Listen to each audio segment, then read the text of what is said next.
Salam. Shalom. Puji Tuhan.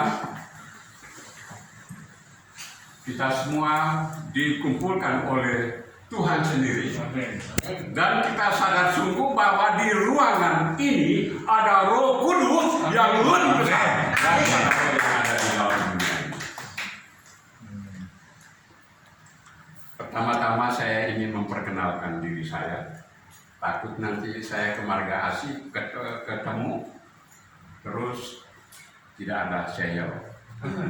Tapi saya melihat ini wajah-wajah ini pasti sudah ada yang kenal saya, karena saya tahun 1997 saya berhenti dari pekerjaan saya di Kawal Hidup, Jalan Aripan. Saya di sana teman saya ada Cili Yusuf, adik kakak iparnya Congkeng, Om Congkeng yang punya King Shopping Center. Dan di situ kita melayani Tuhan. Nama saya John Kebelen. Saya berasal dari Flores. Bapak Ibu tahu bahwa Flores itu penyembahan yang paling oke, karena di sana itu agamanya tidak ada agama Kristen, di sana hanyalah agama Katolik pusat, 99% Katolik. Jadi kita mengamati bahwa pekerjaan Tuhan luar biasa. Amen. Tapi saya sering bertanya, kenapa penginjil-penginjil nggak berani ke Flores? Ya. Tapi lewat fellowship ini, saya mau mengatakan bahwa Roh Kudus lebih besar daripada roh yang ada di dalam dunia ini, yang akan mengirim hamba-hamba Tuhan untuk datang ke Flores dan memberitakan Injil supaya orang-orang diselamatkan. Amin. Istri saya orang Manado, anak saya 3 dan cucu 6. Semua ada di dalam berkat Tuhan. Amin. Saya kalau mau bersaksi nanti tambah lama, jadi saya mau bawa firman Tuhan. Tapi sebetulnya saya nggak usah berkhotbah lagi, karena tadi Pak Jeremy terus Cici punya pelayanan kesaksian, itu adalah kesaksian yang hidup. Amin. Amin. Jadi kesempatan lain saya juga mau bersaksi ya. Jadi saat ini tepat waktunya kita berdiam diri. Kita mau mendengar suara Tuhan. Mari kita tundukkan kepala kita berdoa. Bapa dalam kami, Engkau menguasai kehidupan kami. Dan saat ini kami boleh duduk di hadapan Tuhan, mendengar suara-Mu. Tuhan Yesus, Engkau buka pikiran kami supaya kami mengerti. Amin. Roh Kudus sertai lidah mulut bibir hamba untuk menyatakan kebenaran. Berbicaralah Tuhan Yesus. Amin. Kami siap mendengarkan. Di dalam nama Tuhan Yesus, kami sudah berdoa, mengucap syukur, haleluya. Yang percaya kita katakan amin. Amin. Saudara-saudaraku yang dikasihi Tuhan, firman Tuhan pada hari ini dan kesempatan ini, terlebih dahulu saya mengucap syukur, terima kasih untuk Koalia Alay bersama Cipta yang hadir di sini. Tuhan Yesus memberkati. Amin. Tuhan Yesus mau pakai hamba-hamba. Amin. Amin.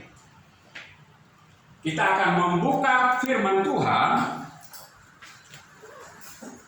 Saya undang kita bangkit berdiri. Membuka firman Tuhan yang terambil dari 1 Timotius pasal 1 ayatnya yang ke-16 saja. 1 Timotius pasal 1 ayat 16 saja. Kalau sudah, saya akan membacakan untuk kita semua. Demikianlah firman Tuhan.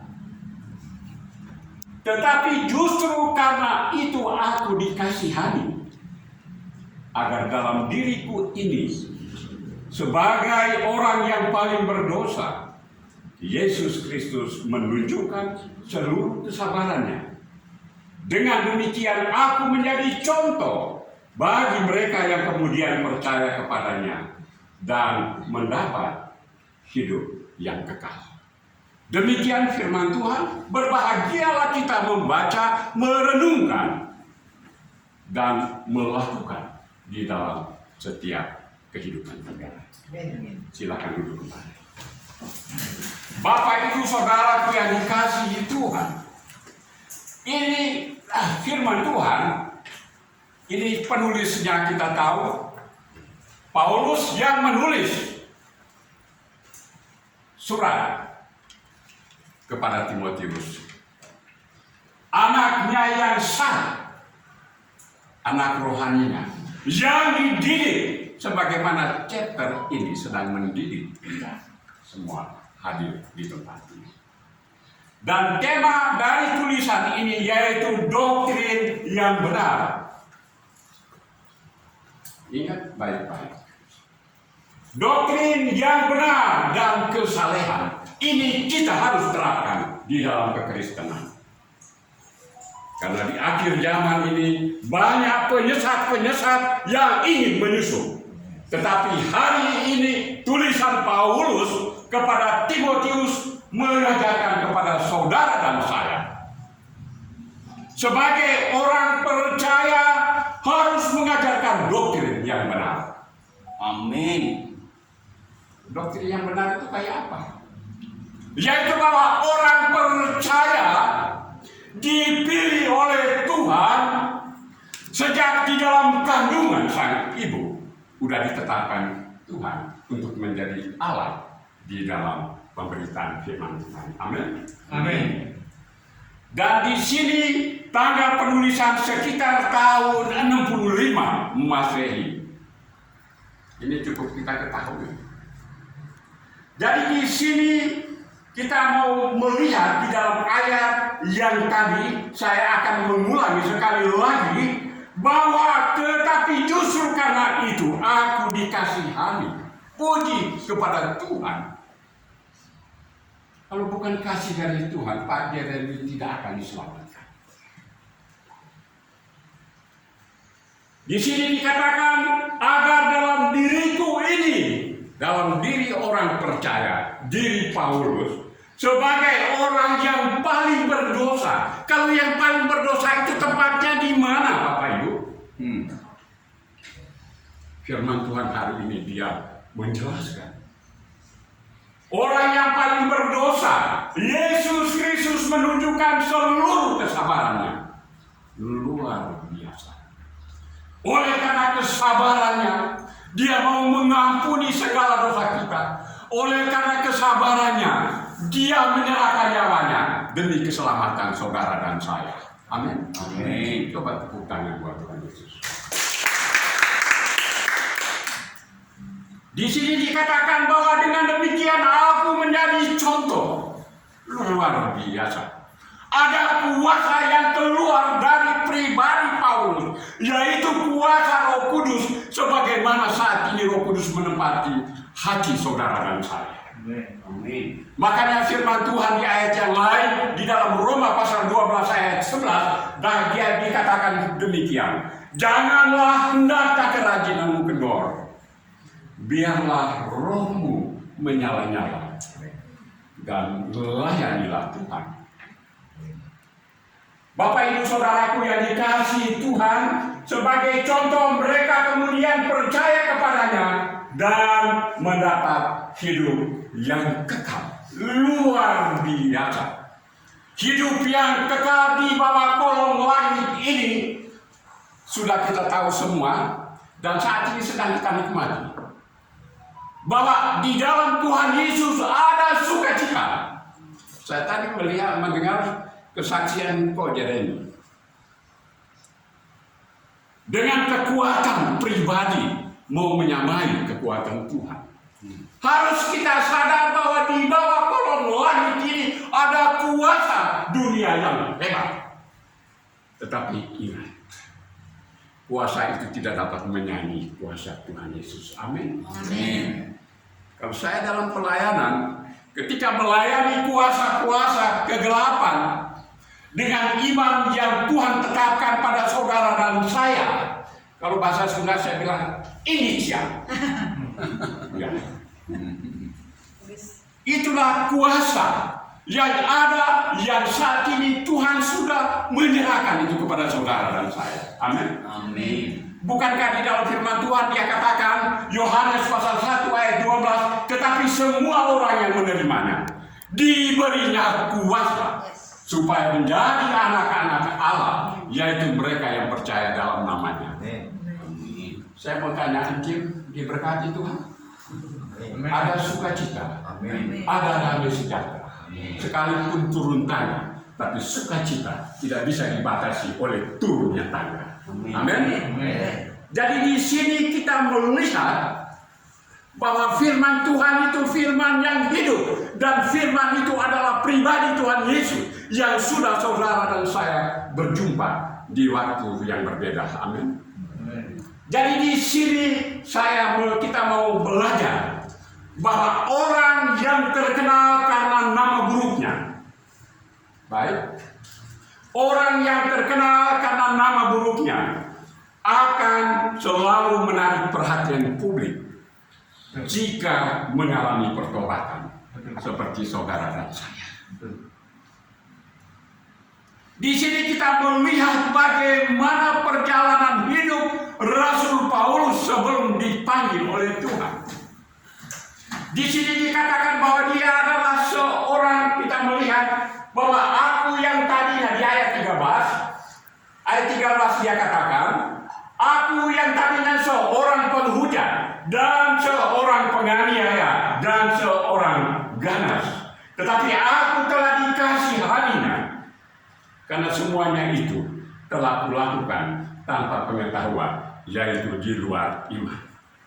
Ini pelajaran menunjuk kepada saudara dan saya bahwa sebelum kita bertobat menerima Tuhan Yesus sebagai Tuhan dan Juru Selamat secara pribadi, kehidupan kita tidak ada bedanya dengan Rasul Paulus sebelum bertobat.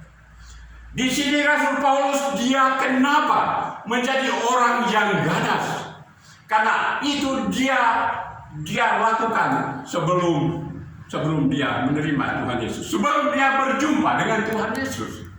Tapi ketika dia dalam perjalanannya sebagai penganiaya jemaat di pintu gerbang Damsyik, dia berjumpa dengan Tuhan secara pribadi.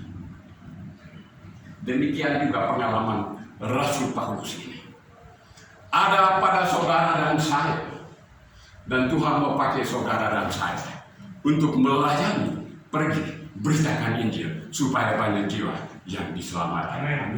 Amin.